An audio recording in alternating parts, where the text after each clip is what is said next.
දැස ඇතිව නිරාගයෙන් හිතන ලැබීමට වඩා එක ඇසක් ඇතිව ජීවනයට පිවිසීම ඔබට යහපතයි උන්වහන්සේ ඔබට බලාලසේක. जीवमान स्वामी वහන්සේ के शुभारंभය නම් මෙසේය. सुविशेष वाक्य मगिන් අපේ පව් මැගීමා. එක්තරා දවසක ඊ타ත්ම සුප්‍රසිද්ධ චිත්‍ර ශිල්පියෙකු ළඟ චිත්‍ර ඇඳීම පිළිබඳව දීර්ඝ හැදෑරීමක් කළ තරුණයෙක් තමුන්ගේ අවසාන අභ්‍යාස දිනයට ගුරුතුමත් සමග එකතු වුණාලු. ගුරුතුමා ඔහුට කියනවලු අද ඔබගේ අවසාන චිත්‍රය අඳින්න. ඒ චිත්‍රය ඇඳලා අවසාන වුණයින් පස්සේ නගරේ අහවල් තුම්මන් හන්දිය ප්‍රධාන හන්දිය වෙත රැගෙන යන්න. ඔබ අවසාන කරන අන්තිමට අඳින චිත්‍රය ළඟ පුංචි දැන්වීමක් ගහන්න. දැන්වීමක් සලකුණු කරන්න සටහන් කරන්න. ඒ දැන්වීම තමයි අඩුපාඩුකම් ඇතොත් ලියන්න. තරුණයා ගුරුතුමා කී ප්‍රකාරවම සුවිශේෂී තමුන්ගේ අවසන් චිත්‍රය අඳිනවා. කිව් ප්‍රකාරම ඒ චිත්‍රය නගරේ ප්‍රධානම මං සන්දියේ තබනවා. යටින් ලියනවා අඩුපාඩුකම් ඇතොත් ලියන්න. තරුණයාට උපදෙස් දුන්නු ආකාරයට දින දෙකක් තුනක් මේ ස්ථානයේ තරුණයා රැඳෙනවා. තරුණයා බලන් ඉන්නවා පස්සෙකට වෙලා නිහඬව. බොහෝ අය මේ චිත්‍රය දිහා බලනවා. ඒ අගය කරනවා වගේම බොහෝ අය මේ චිත්‍රයට යම් යම් විවේචනයන් සටහන් කරනවා. දින දෙකක් තුනක් යද්දී අර තිබ්බු පත්‍රිකා ඉවරයි. සමහර මිනිස්සු තමුන් අතේ තියෙන පත්‍රිකාවලත් ලියලා විවේචන එල්ල කරනවා. තරුණයා දකිනවා දිනයක් දෙකක් තුනක් යද්දී මහ පෙට්ටියක් පිරෙන තරමට විවේචන. තරුණයා එක්තරා විදිහකට කලකිරීමටපත් වෙනවා. ගුරුවරයා කියනවා මං දක්ෂයි. මගේ ජීවිතේ අඩුපාඩුකම් නැහැ. මේ වෘත්තියට මම ප්‍රවීණයෙක් දැන්. මගේ අඩලුහුඩුකම් නැහැ. ඒ වුණාට මේ නොදන්න මිනිස්සුත් මාව මෙච්චර විවේචනය කරද්දී මං තුල කොච්චර දුර්වලකම් ඇතිද? ගුරුවරයා ළඟට ගිහිල්ලා 4 වෙනි 5 වෙනි දවස් වෙද්දී තමුන්ගේ අපි කියනවා ෆීඩ්බැක් එක එහෙම නැත්නම් දවිච්ච විවේචනත් අරගෙන ගිහිල්ලා කියනවා මෙන්න මේ විදිහටයි සිද්ධිදාමය වුණේ. බොහෝ විවේචන තියෙනවා කියලා ඒ කඩදාසි සියල්ල ඔහුට පෙන්නුවා. ඊට පස්සේ ගුරුවරයා hina වෙලා ওই චිත්‍රයේම අරගෙන යන්න නගරේ අනිත් හන්දිය පැත්තට අනිත් ප්‍රධාන මංසන්දිය. මොකෝත් ওই චිත්‍රේ කිසි වෙනසක් කරන්න එපා. ওই චිත්‍රයම අරගෙන ගිහිල්ලා සුපුරුදු විදියට සවි කරලා ඔබගේ ඒ යටින් ලියන තේමා පාඨය විතරක් සටහන් කරන්න වෙනස් කරලා. තේමා පාඨය වෙනස් කිරීම තමයි අඩුපාඩුකම් ඇතොත් හදන්න. එදා ලිව්වේ අඩුපාඩුකම් ඇතොත් ලියන්න. අද දවසේදී තේමාව වෙන්නේ අඩුපාඩුකම් ඇතොත් හදන්න. දිනයක් දෙකක් තුනක් යනවා කිසි කෙනෙක් එක පින්සල් පාරක්වත් ඒ චිත්‍රයට තියන්නේ නැහැ. දයාබර මාපියනි ආදර දරුවෙනි සහෝදර සහෝදරියනි ජීවිතේ නිවැරදි කරන්නට වෙන්නේ සමහර ලාවට වෙන කාටවත් නෙමෙයි අපිට පමණයි. බොහෝ අය අපිව දකීවි අපිට හැඩහුරුකම් දේවි අපි පිළිබඳව විවේචන එල්ල කරાવી අර්ථකථනයන් දේවි. නමුත් ස්වාමින් වහන්සේ තුල කතෝලික අපිට එක්තරා විදිහකට ජීවිතේ නිවැරදි කරන්නට වෙන්නේ අපේම ජීවිත අත්දැකීම් තුල පමණයි. අපේම ක්‍රියාකාරීත්වය තුල පමණයි. ශුද්ධ පෞලතුමා ඒක නිසා කියන්නේ ආත්මයන් වහන්සේ පැමිණි කල ඔබ පාපය ගැනද ධර්මිෂ්ඨකම ගැනද විනිශ්චය ගැනද උන්වහන්සේ ඔබට වටහා දෙනසේක. යම් ජීවිතයකට ආත්මික ස්පර්ශයක් තිබුණොත් තමයි ජීවිතය පිළිබඳව වැටහීමක් අපිට එන්නේ. ඒ නිසා අවධාරණය කරනවා ශුද්ධ පෞලතුමා සුද්ධාත්ම ක්‍රියාකාරීත්වය ඔබේ ජීවිතයේ තියෙනවා නම් පමණක් ආත්මයන් වහන්සේට යම් ජීවිතයේ ඉඩහසර නිර්මාණය කිරීමක් ඔබ කරනවා නම් ඔබේම දුබල ජීවිතයේ කොතරම් ප්‍රබල වුණත් ස්වාමින් වහන්සේට ආත්මික අවකාශයක් ඔබ තුල නිර්මාණය වෙනවා නම් ඒ අවකාශය තුල සුදාත්මන් වහන්සේ කරන බලගත් ක්‍රියාකාරී මෙහෙවර තමයි ඔබට උන්වහන්සේ පාපය ගැනත් ධර්මිෂ්ඨකම ගැනත් විනිශ්චය පිළිබඳවත් වටහා දෙනවා. එනිසා සුදාත්මන් වහන්සේට අද දවසේදී යාඥා කරමු ඔබේ මගේ කටේ හයියෙන් නෙමේ ඔබේ මගේ හිතුවේලවල සලස්ම අනුව නෙමේ අපේ పూర్ව නිගමනත් එක්ක නෙමේ මට කැමති තැන් මතක් කරලා අකමැති තැන් හංගලා නෙවෙයි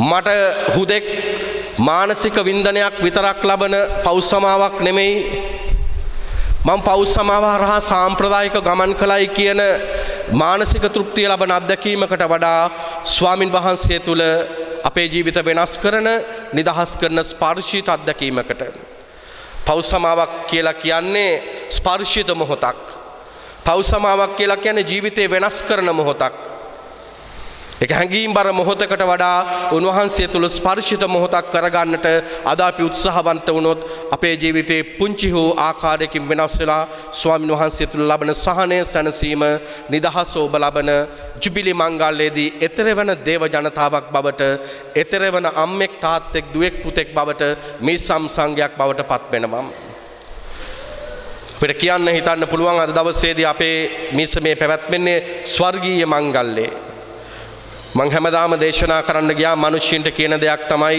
ගමකට මංගල්‍ය දෙකක් තියෙනවා එකක් වාර්ෂික මංගල්‍ය ඒකට තව දින 3ක් තිබෙනවා කෙනෙක් ඇහුවොත් අනිත් මංගල්‍ය මොකක්ද කියලා ස්වර්ගීය මංගල්‍යය ස්වර්ගීය සේනාවන් මොරදෙන කෑ ගහන ප්‍රීති සන්තෝෂ වෙන දෙවි පියාණන් වහන්සේ තුල සතුට ප්‍රීතිය උද්දීපනය වෙන උතුරා යන දවස තමයි අද දවස ග්‍රාමයේ කෙනෙක් දෙන්නෙක් හෝ ගැඹුරු පව් සමාවක් ලබාගෙන ජීවිත පරිවර්තනයක් කරගෙන කායිකව මානසිකව ආධ්‍යාත්මිකව උන්වහන්සේගේ ආලෝකයේ මාර්ගයේ ගමන් ගන්නට තීරණය කරන අද දිනය සැබවින්ම අපේ මේසමට සංඝයට ස්වර්ගීය මංගල්‍යයක් බව ඔබ මම මතක තබා ගත යුතුයි.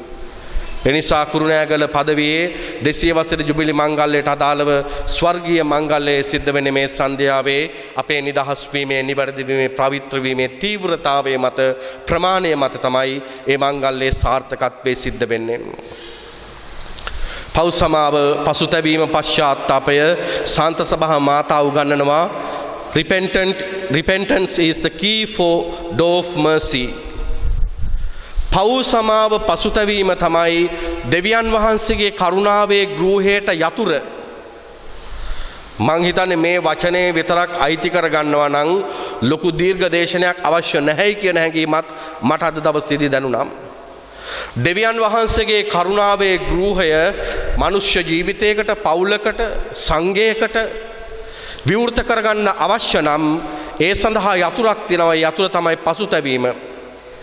එනම් මේක අනිත් පැත්ත තමයි පසුතැවෙන්නේ නැති මනුෂ්‍ය හදවතකට දෙවියන් වහන්සේගේ කරුණාවට ඇතුල් වෙන්න පුළුවන් කමක් නැහැ.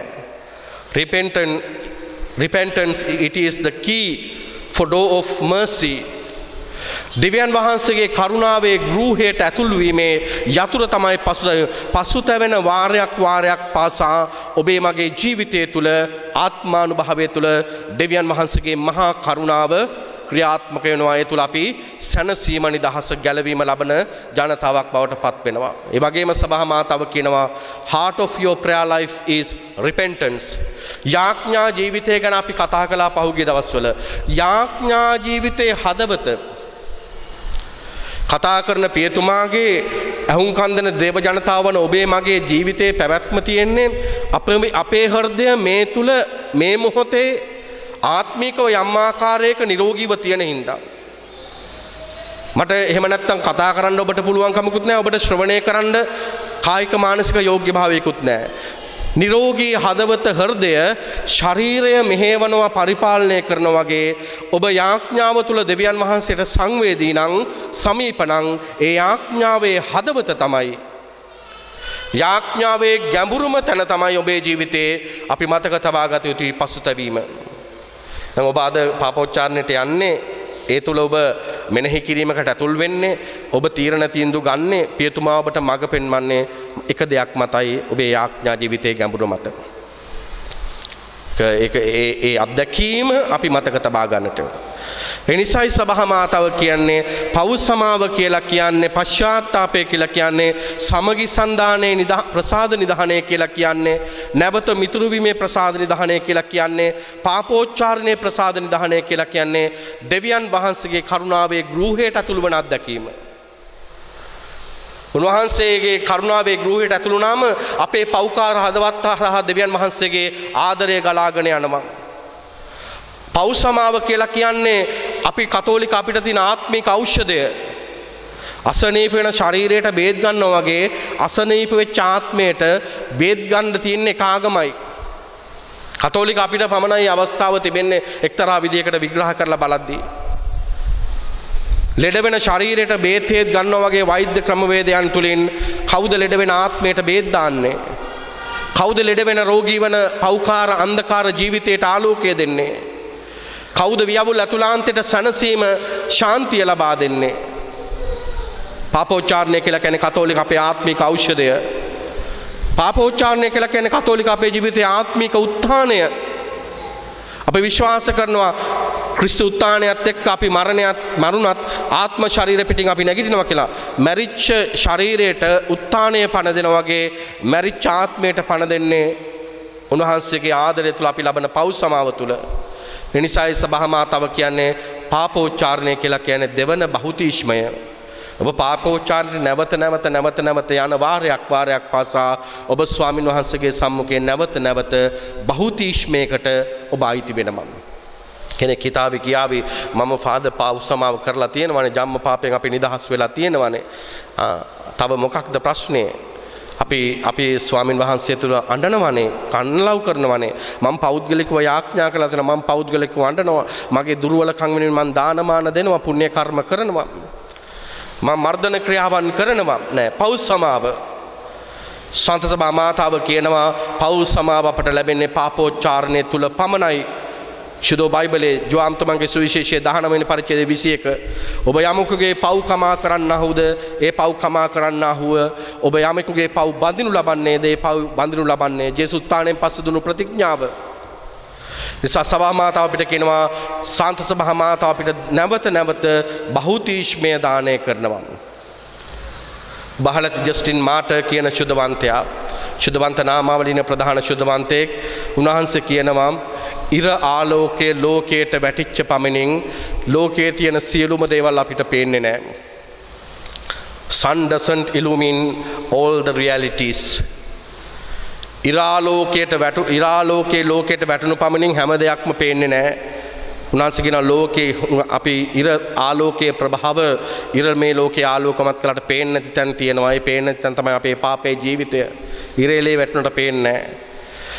අපේ ගැටලුකාරී ජීවිතය, අපේ ජීවිතය ඇතුළාන්තයේ තියෙන අන්ධකාර ගති ස්වභාවයන්, ජීවිතය අපි අත්දකින ආත්මික අර්බුදයන්, අත්හරින්න බැරි පාපී තත්වයන්ට එක්ක අපි කාලාන්තරයක් දුක් විඳිනවා නම්, අත්හරින්න බැරි ඇබ්බැහිකමක් එක්ක අපි කාලාන්තරයක් දුක් විඳිනවා නම් ජස්ටින් මාට ශුද්ධවන්තයාණන් කියනවා ස්වාමින් වහන්සේගේ ආලෝකයට ඔබව පාත්‍ර කරන්න. උන්වහන්සේගේ විශ්වීය රජාණන් වන උන්වහන්සේගේ ආලෝකය අපේ ජීවිතයට වැටුණොතින් පමණයි අපේ ජීවිතයේ තියෙන අඩුලුහුඬුකම් අඳුරු තැන් අපිට පැහැදිලි වෙන්නේ. පාපයට පසුබිම වෙන්නේ මම මූලික කාරණාවක් එක්ක අද දේශනාව ඔබට ඉදිරිපත් කරන්න හිතුවා. පාපයට පසුබිම වෙන්නේ අපේ සිත, අපේ පැවැත්ම, අපේ සිතැඟියාවන්, සිහි කල්පනාවන්. හරියට පොළොව මත ගස් කොළන් වැවෙනවා, වල් පැල වැවෙනවා වගේ අපේම හදවත ඇතුළාන්තයේ චිත්තය චෛතසිකය තමයි පාපයට පසුබිම වෙන මොනවත් නෙමෙයි. ජේසුස් කිව්වානේ පිටාතරෙන් ඇතුළට එන දෙයක් නැහැ. හැම දෙයක්ම ඇතුළාන්තයෙන් එළියටයි එන්නේ. මිනිස්සු සිතනාදේ කටින් උතුරා යන්නේ කියලා උන්වහන්සේ සුදු වචන තුල කියනවානේ. එනිසා තර්කයක් නැහැ. පාපයට පසුබිම වුණේ පාපයේ වගකීම ඔබේ මගේම ඇතුළාන්ත ජීවිතය, අපේ මානසිකත්වය, අපේ චෛතසිකය, අපේ පැවැත්ම. එහෙනම් මේ පාපයට කොහොමද අපේ පැවැත්ම, අපේ සිතුවිලි, සිතැඟියාවන්, ඇතුළාන්තයන් සම්බන්ධ වෙන්නේ? කාරණා දෙකක් අද නූතන අධ්‍යාත්මවේදීන් පැහැදිලි කරනවා. එකක් තමයි මම පාපයට සම්බන්ධ වෙනවා මාව අදි탁සේරු කරද්දී. මගේ නිදහස, මගේ පැවැත්ම, මගේ සිතගයන් මං අදි탁සේරු කරනවා. අපි කියනවා you exaggerate your freedom. අපි උදාහරණයකට ගමුකෝ. මේ මගේ සල්ලි, මේ මගේ පැවැත්ම, මේ මම උපයපු දේවල්, මගේ ශක්තිය, මං උපයපු දේ, මගේ දක්ෂතා, මගේ හැකියාවන්, මේවා මම ගොඩනගපු දේවල් කියන මානසිකත්වයට ඇතුළු වෙද්දී ස්වාමීන් වහන්සේ තුල අපි ගැඹුරු මාන්නයකට ඇතුළු වෙනවා. සුදු අගුස්තුන් මුනිතුමා කියනවා අපේ ජීවිතය ඇති වෙන්න පුළුවන් ආත්මික සුදාත්මන් වහන්සේගෙන් ඈත් වෙන තැන අපේ ඇතුළු වෙන ජීවිතය ඇති වෙන ලොකුම ප්‍රශ්නේ තමයි මාන්නය.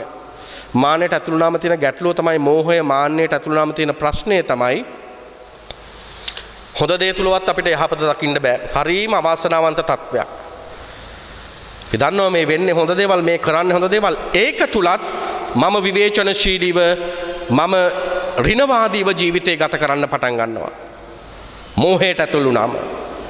එනිසා මම මගේ ජීවිතය අදි탁ෂේරු කරද්දී, මම මගේ ජීවිතය එක්තරා විදිහකට ඉහළ තත්වයක සලකලා මම මාන්නෙන්, දැඩි බවෙන්, අහංකාර බවෙන් කටයුතු කරද්දී මං කිව්වේ මගේ සල්ලි, මගේ පැවැත්ම නෑ. ඒ දේවල් අවශ්‍යයි.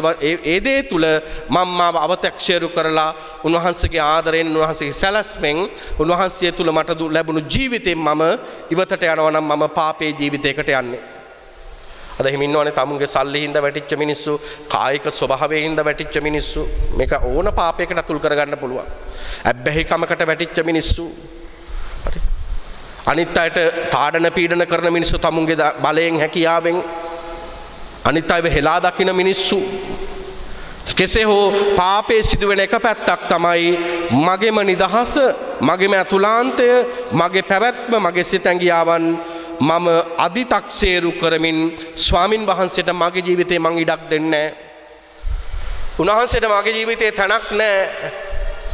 උන්වහන්සේ තුල මගේ ජීවිතය ගමන් කරන්න තරම් නිහතමානීකමක් මගේ ජීවිතේ නෑ. පාපේ ඇති වෙන අනිත් පැත්ත තමයි මම මාව අව탁සේරු කරගන්නවා. මම එක පැත්තක් අදි탁සේරු කරගන්නවා. මමයි කෙනා, මමයි පුද්ගලයා, මමයි ජීවිතේ, මට මගේ කියන තැන ඉඳන් මම කටයුතු කරනවා. අනිත් තත්වය තමයි මම මාව අවප්‍රමාණය කරනවා. අව탁සේරු. When you minimize your freedom, ඔබ ඔබේ නිදහස අවප්‍රමාණයකට අව탁සේරු කරනවා. මම හිතුවේ නෑ මේ දේවල් වෙයි කියලා. මේ බලන්න. අදි탁සේරුවක් නෙමෙයි තියෙන්නේ. මං හිතුවේ නෑ මෙච්චර ලොකු ප්‍රශ්නයක් වෙයි කියලා. මේක මගේ දුර්වලකම. ඔබ කියනවා මේ මගේ හැටි. මම වැටුණා. මම හිතුවේ නෑ මේ මගේ අම්මගේ තාත්තගෙන් මට වෙච්ච දේවල්. මේ මගේ පවුල් පරිසරය, මගේ කරුමේ, මම ඍණාත්මකව මගේ ජීවිතය ස්වාමින් වහන්සේගෙන් ඈත් කරගන්නවා. මම හිතුවේ නෑ මගේ හැටි, මට වෙච්ච දේ පෙළඹවීමක්. මේ සමාජයේ හැටි, මේ කාලයේ හැටි, පුද්ගලයන්ට පවරනවා මගේ ජීවිතයේ දුබලකම. යම් යම් කාලවකවානු වලට පවරනවා මම මගේම පාපය තැන් තැන් වල ස්ථානගත කරනවා. ඒ මොකද්ද? මගේම ජීවිතයේ තිබිච්ච ස්වාමීන් වහන්සේ තුල ලැබිච්ච කායික, මානසික, අධ්‍යාත්මික ස්වභාවය මම අවප්‍රමාණය කරනවා. නැවත මං කියනවා මං හිතුවේ නෑ, මං දුර්වල වුණා, මං වැටුණා. අම්මා තාත්තා හින්දා මට මේ තත්වයට පත් වෙන්න සිද්ධ වුණා. මගේ පවුල් පරිසරය, මේක මගේ කරුමේ, මගේ තියෙන ඍණවාදී ස්වභාවය, මේක මගේ කාලය, මගේ සමාජය, මේ මගේම ජීවිතේ එක්තරා පැත්තකින් පාපේ පැතිකඩ දෙකයි. මම ගොඩක් දේවල් විග්‍රහ කරන්නේ නැහැ ඔබට. එකක් මාව අදි탁සේරු කරලා මම දෙයියන්ගෙන් ඈත් වුණා මගේ හයිය තුල. අනිත් එක මට ලැබිච්ච ජීවිතයේ තියෙන සුදත්වය මම හෙලා දැකලා උන්වහන්සේගෙන් මම ඈත් වුණා. පාපේ තියෙනවා එක්තරා විදිහකට අපි ගත්තොත් එහෙම සප්‍රෙෂන් එකක් නැත්නම් පීඩනයක් මම ඒ දේ ඔබට පැහැදිලි කරන්න මට මේ ළඟදී මනෝ උපදේශනයකට ආපු තාත්තා කෙනෙක් පොදු අදහසක් මම මේ කියන දේ මාව අවප්‍රමාණය කරගන්න නැත්නම් මාව අව탁සේරු කරනවා අදි탁සේරු කරන දේ තුල පාපයට ගමන් කරන හැටි මනෝ උපදේශනයකට ආපු තාත්තා කෙනෙක් ඔහු එක්ක මම උපදේශන සැසිවාර කීපයක්කට මුණ දුන්නා කතා කළා මේ තාත්තගේ තිබිච්ච ලොකුම ගැටලුකාරී තත්ත්වය තමයි බිරිඳට හිංසනය කරනවා බිරිඳට හේතු ඇතුව නැතුව අධික ලෙස පහර දෙනවා ඒ නිසා මේ අම්මා අධික කායික මානසික චෛතසික පීඩනයක වචන වලින් මට්ටනවා කෙනහිලිකම් කරනවා අඩන්තේට්ටම් කරනවා දැන් කතා කරගෙන ගියාම මේ හිංසනයට පසුබිමක් තියෙනවා එයාගේම ජීවිතයේ තියෙන ව්‍යවුල් බව නොසන්සුන් බව අතුලාන්තයේ තියෙන සෞම්‍ය බව සමවරතාවයේ නැති හින්දා එයා සංරක්ෂණ ප්‍රයෝගයක් විදිහට අපි කියනවා ඩිෆෙන්ස් මෙකනිසම් එකක් විදිහට ප්‍රයෝගකාරීව අනිත් කෙනාගේ ජීවිතයට කරන බලපෑම් තුලින් ඔහු නිදහස් ඔහු නිවැරදි කියන දේ පෙන්වන්න හදනවා උදාහරණ දරුවන්ට පහර දෙනවා දරුවන්ට කෑ ගහනවා දරුවෝ බයයි ගෙදර ලොකු ආධිපත්‍යයක් එයා පවත්වගෙන ඉන්නවා රෝගී තත්වයක් ඇත්තටම මම මගේ නිදහස හැකියාව තාත්තකම එක්ක අදි탁සේරු කරලා නැත්නම් අවප්‍රමාණයකට ලක් කරගෙන තියෙනවා. එහෙම වුණාම මොකද වෙන්නේ? අපිට ජීවිතේ වෙනවා ස්වාමීන් වහන්සේ තුල ජීවිතේ යම් පටලෙලි සහගත භාවයකට අපි එනවා. කෙනෙකුට කාමයේ ආදරය වගේ පේන්න පටන් ගන්නවා ජීවිතේ වැරදි මාර්ගයක් එක්ක අනවබෝධයක් එක්ක ගමන් කරද්දී. කාමයේ කියන දේ ආ විස්තර කරනවා ආදරයයි කියලා නෑ වැරදි. හිංසනය කියන දේ යා හඳුන්වන්න පටන් ගන්නවා මම සත්‍ය වෙනුවෙන් සටන් කරනවා මම අයිතිවාසිකම් වෙන නෑ වැරදි කෙනෙක් ලොල් භාවයේ තුල ජීවත් වෙනවා නම් අධික ඇබ්බැහිකමක අත්හරින්න බැරි පාපයක ජීවත් වෙද්දී යා කියන මම මගේ අවශ්‍යතාවයන් ඉෂ්ට සිද්ධ කරගන්නවා මම මිනිසියෙක් විදිහට මම මගේ සතුට වින්දනය ලබනවා වැරදි ඇබ්බැහිකමක් තුල ජීවත් වෙන කෙනෙක් කියන්න පුළුවන් මේක මගේ හැටි මගේ සමාජශීලීත්වය නැහැ වැරදි ස්වාමීන් වහන්සේ තුල තමුන්ට හරි මානෙ වටහා ගන්න බැරුව ගියාම පාපයේ තුල ඉන්න කෙනා කාමයේ ආදරය වගේ දකිනවා හිංසනය පෞරුෂයේ හයිය වගේ දකිනවා පුද්ගල ශක්තිය වගේ දකිනවා ලොල් බහයේ ඇබ්බැහිකම අවශ්‍යතා ඉටු කර ගැනීමක් කියන විදිහට දකිනවා දීර්ඝ කාලීන ඇබ්බැහිකමක් කෙනෙක් දකින්න පටන් ගන්නවා සමාජශීලීත්වය කියලා. එහෙම වුණාම වෙන්නේ අපේම ජීවිතය ලොකු පීඩිත භාවයකට ගමන් කරනවා. මොන පැත්තකින් හරි පාපයේ ස්වභාවය මම හුඟක් කාලට පාපයේ මුහුණුවර විග්‍රහ කරනව අඩුයි. ඒක සල්ලාලකමක් වෙන්න පුළුවන්, බේබදුකම්මක් වෙන්න පුළුවන්, අනියන් සම්බන්ධයක් වෙන්න පුළුවන්. කෙනෙකුට හිරිහැර කිරීම, තාඩන පීඩන කිරීම, කෙනෙක්ව විවේචනය කිරීම වෙන්න පුළුවන්. කෙනෙකුට තාඩන පීඩන කිරීමක් වෙන්න පුළුවන් සමාව දෙන්න බැරි කමක් වෙන්න පුළුවන් ආදරය කරන්න බැරි අත්දැකීමක් වෙන්න පුළුවන් ආවේගශීලී භාවය වෙන්න පුළුවන් අධික ප්‍රකෝපකාරීව තරහයම පාපයේ මුහුණුවර ඔබ දන්නව ඔබ ළඟ තියෙන දේ මම ඒක නැවත නැවත හප කර කර චප කර කර මම ඒක විස්තර කරන්න ඕනේ නැහැ පාපයේ මුහුණුවර කුමක් වුවත් ඒකෙන් ඇති වෙන්නේ අපේ ජීවිතේම කම්පල්ෂන් එකක් නැත්නම් පෙළඹවීමක් තුල අපි ලොකු මානසික අවහිරතාවයකට අපි කියන සප්‍රෙෂන් එකකට ගැඹුරු පීඩනයකට ජීවිතේ ලක් වෙනවා. මේකට හොඳම උදාහරණය තමයි ඔබ හිතන්න ගෙදර තියෙන ටූත් පේස්ට් ටියුබ් එක සිග්නල් ටියුබ් එක ක්ලෝගාඩ් ටියුබ් එකේ මූඩිය හොඳට උඩින් තද කරලා යටපැත්තෙන් පල්ලෙහ ප්‍රදේශයෙන් තදින් මිරිකලා මූඩිය තද කරලා තියන්න. ඔබ මිනිත්තු 5කින් ඇරියත් ඒක ඇතුලේ තියෙන දේවල් එළියට පයින්නවා. ඔබ හිතානිද්ද එළියට ඒක ඇරියත් එළියට පයින්නවා. ඔබ මාස 5කින් මේක ඇරියත් එළියට පයින්නවා. ඇයි ඇතුලේ තද කරලා හිර කරලා පීඩණයට ලක් කරලා තියෙන්නේ. පාපයේ තුල සමහරලාට නොසන්සුන් බව තුල ජීවිතේ ව්‍යවුල් බව තුල අපි ජීවත් වෙද්දිත් මේ වගේ. මම දන්නේ මට ඒක කියන්න බෑ දවසකින්ද දෙකකින්ද තුනකින්ද හතරකින්ද මාස 6කින්ද තරුණ කාලේ දෙයක පුපුරලා යන්නේ ජීවිතේ විවාහයත් එක්කද දරුවෝ ලැබපුවමද නැත්නම් වයෝවෘද්ධ භාවයේ තමුන්ගේ බෙලහීන කාලෙද මේ දේ පුපුරලා යන්නේ. පාපයේ තියෙන අසංවර භාවය, වෙහෙසකර භාවය අපිව තෙහෙට්ටු කරලා අර හරියට නිකන් නැවේ හිලේ ප්‍රමාණය අනුව නැව ගිලෙන දවස තීරණය වෙනවා. නැවක හිලක් තිබුණොත් ඒක ගිලෙනව නේද? කොහොම හරි ගිලේවි. සිදුර කුඩා නම් අවුරුද්දක් විතර ගිහිල්ලා හරි ගිලෙයි. සිදුර යම් ප්‍රමාණයක නම් ඒක මාස 3-4කින් ගිලෙයි. අපි කියනවා ඉතා විශාල විවරයක් නම් ඒක දවසකින් හමාරකින් ගිලෙයි. ගිලෙන එක ගිලෙනවා. ඒ නිසා පාපයත් එක්ක ඇති වෙන තාඩනය, පීඩනය ස්වාමීන් වහන්සේ තුල අපිට ලොකු වෙහෙසකර භාවයක් එකතු කරනවා.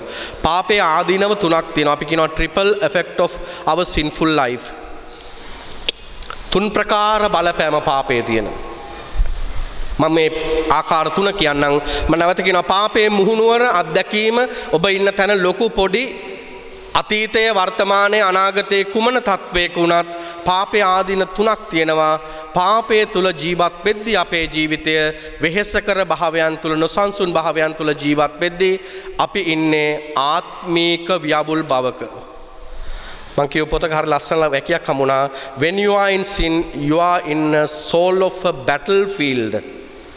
ඔබේ ආත්මය තියෙන යුද්ධයක. මගේ ආත්මය පියතුමාගේ වේවා ඔබේ මගේ කාගේ වුණත් අපි පාපය තුල ජීවත් වෙද්දී අපි ලබන අසරණම අත්දැකීම තමයි අපි ආත්මීකව ව්‍යවුල් බවක ඉන්නේ. You are in a soul of a battlefield. තන්නක යුද්ධයක ඉද්දී සැලසුම් කරන්න බෑ. නොසන්සුන් පීඩනය, බලපෑම, බය, චකිතය, දෙගිඩියාව කොයි වෙලේ මම ඇති වෙයිද නැති වෙයිද? ඒතර පාපයේ තුල ඉද්දී අපිට හොයාගන්න ලෙහෙසිම න්‍යාය තමයි මම නොසන්සුන්.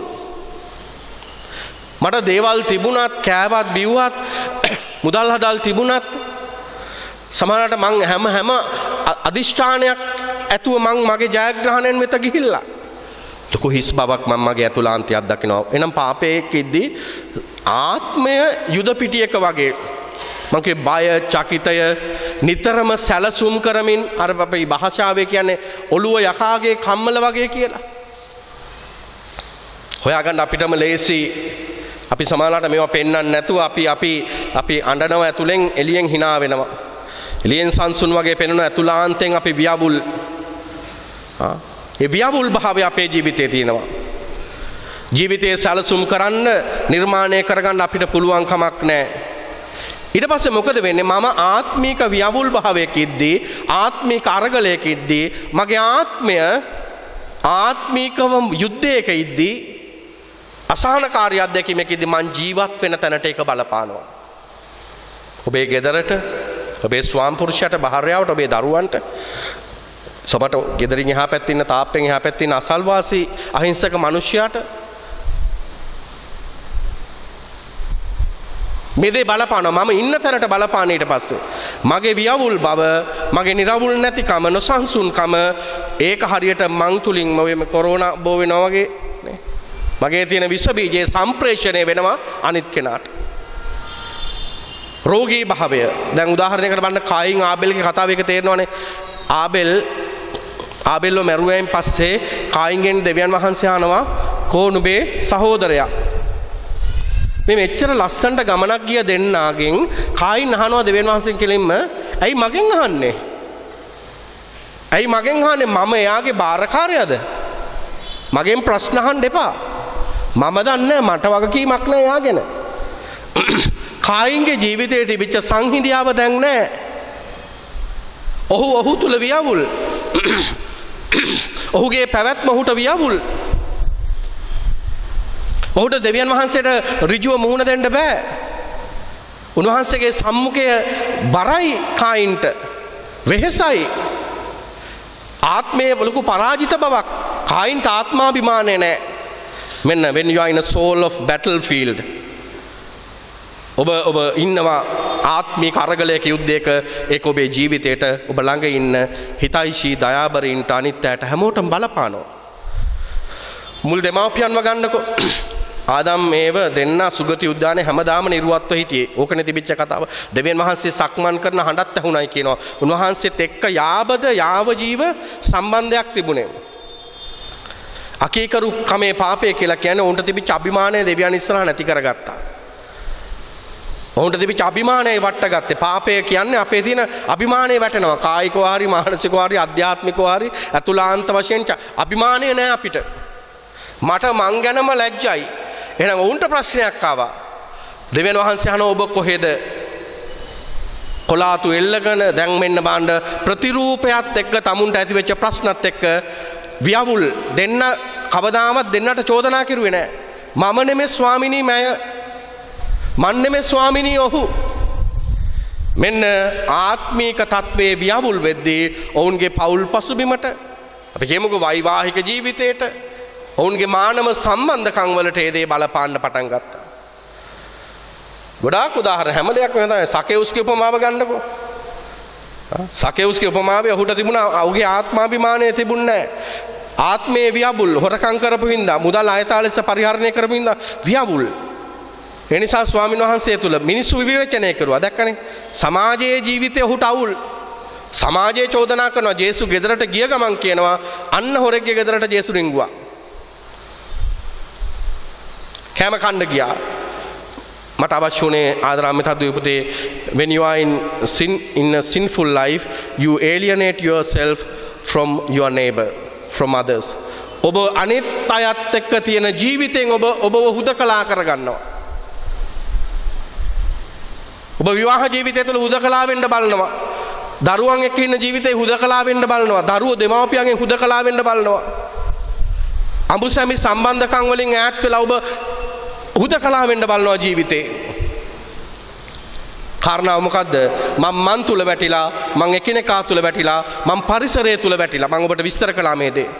මට ලැබිච්ච දේවල්, මට ලැබුණු මුදල් හදල්, මට ලැබිච්ච උගත්කම, බුද්ධිය, මට ලැබිච්ච දෙමාපියන්ගෙන් ලැබිච්ච වතු පිටි, උපකරණ මේ හැම දෙයක් එක්කම පරිසරයට විරුද්ධවත් අපි පව් කරනවානේ. එහෙනම් පාපය කියලා කියන්නේ මගේ ආත්මය වියවුල් වෙනවා. වියවුල් ආත්මේ මං ජීවත් වෙන තැනට මගේ පසුබිමට ගැටලුවක් වෙනවා. මං ළඟ ඉන්න ඇත්ත එක්ක අරගල ඇති වෙනවා. ඒ වගේ මං ජීවත් වෙන පරිසරයට විරුද්ධව මං පව් කරනවා. ඒ නිසාම මම දෙවියන් තුල ලොකු සන්තුෂ්ටියකින් නෙවෙයි ජීවත් වෙන්නේ. අසතුටකින් මම ජීවත් වෙන්නේ. සරලව කිව්වොත් මගේ තිබිච්ච ආභිමානය මට නැතුව ගිහිල්ලා. හොඳට කල්පනා කරන්නකෝ. මම වචනෙන් ක්‍රියාවෙන් සිතුවිල්ලෙන් ඉන්නවා, නැගිටගෙන ඉන්නවා, ගමනක් යනවා, ජීවත් වෙනවා කියලා උත්සාහ වෙනවා පෙන්වන්න කරන්න. නමුත් මගේ අභිමානයේ පව් සමාව ලබනවා කියන්නේ ඔබ තුල නිදහස් වෙනවා, එකිනෙකා තුල නිදහස් වෙනවා, ඔබේ පරිසරය තුල ඔබ නිදහස් වෙනවා. ඔබ මහා සුවයක් ස්වාමීන් වහන්සේ තුල ලබාගෙන ජීවිතේ ලොකු ආත්මික අභ්‍යන්තරික පරිවර්තනයක් ඇති කරගෙන නැති වෙච්ච අභිමානය නැවත අයිති කරගෙන ජීවිතයකට අතුල් වෙන්න උත්සාහවන්ත වෙනවා. නිසා වැදගත් වෙන්නේ මේකෙන් ඔබ නිදහස් වෙනවද නැද්ද, වෙනස් වෙන්න සූදානම්ද නැද්ද කියන එක විතරයි.